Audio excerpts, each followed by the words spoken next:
কতুলপুর বিধানসভার অন্তর্গত কতুলপুরের কৃতি কন্যা টিনা খাতুন জাতীয় যোগাসন চ্যাম্পিয়নশিপে স্বর্ণ পদক অর্জন করে সমগ্র এলাকার মুখ উজ্জ্বল করেছেন।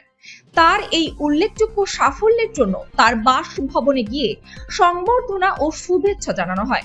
অনুষ্ঠানে উপস্থিত ছিলেন কতুলপুরের বিধায়ক হরকালী প্রতিহার সহ এলাকার বিশিষ্ট ব্যক্তিবর্গ ও স্থানীয় বাসিন্দারা। বিধায়ক হরকালী প্রতিহার টিনা খাতুনের হাতে উপহার তুলে দিয়ে তার উজ্জ্বল ভবিষ্যৎ কামনা করেন। তিনি বলেন, টিনার এই সাফল্য শুধু তার ব্যক্তিগত অর্জন নয়, এটি সমগ্র কতুলপুর ও বাঁকুড়া জেলার গর্বের বিষয়। সীমিত সুযোগের মধ্যেও কঠোর পরিশ্রম, অধ্যবসায় ও আত্মবিশ্বাসের মাধ্যমে তিনি জাতীয় স্তরে সাফল্য অর্জন করেছেন, যা সত্যিই প্রশংসনীয়।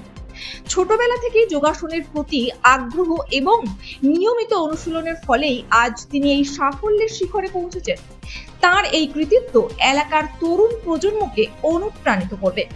আগামী দিনেও আরো বড় মঞ্চে সাফল্য অর্জন করে বাংলার নাম উজ্জ্বল করুক, এই শুভকামনাই রইল। আপনারা সকলে জানেন যে আজকে আমাদের কতুলপুরের যে গর্ব, আপনারা জানেন যে অল ইন্ডিয়া যে যোগাসন প্রতিযোগিতা, সে অল ইন্ডিয়া যোগাসন প্রতিযোগিতায় আমাদের ঘরের মেয়ে কতুলপুরের গর্ব টিনা সবচেয়ে প্রথম স্থান অধিকার করেছে। আমি ঈশ্বরের কাছে প্রার্থনা করব ও আরও যাতে বড় হয় এবং সম্পূর্ণ আমাদের তরফ থেকে সম্পূর্ণ সহযোগিতা থাকবে টিনার জন্যে।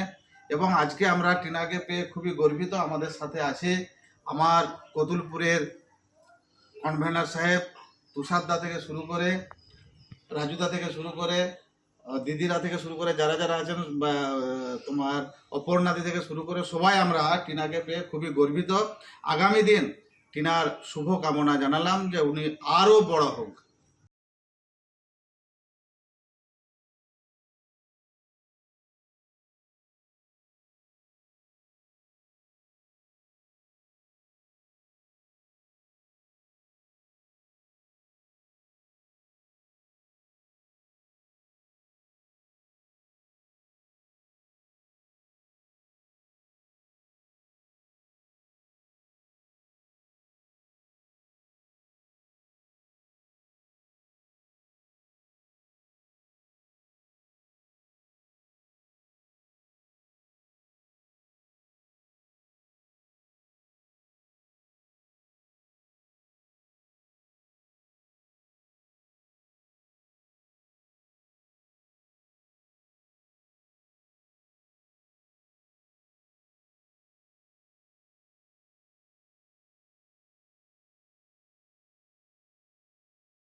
Maya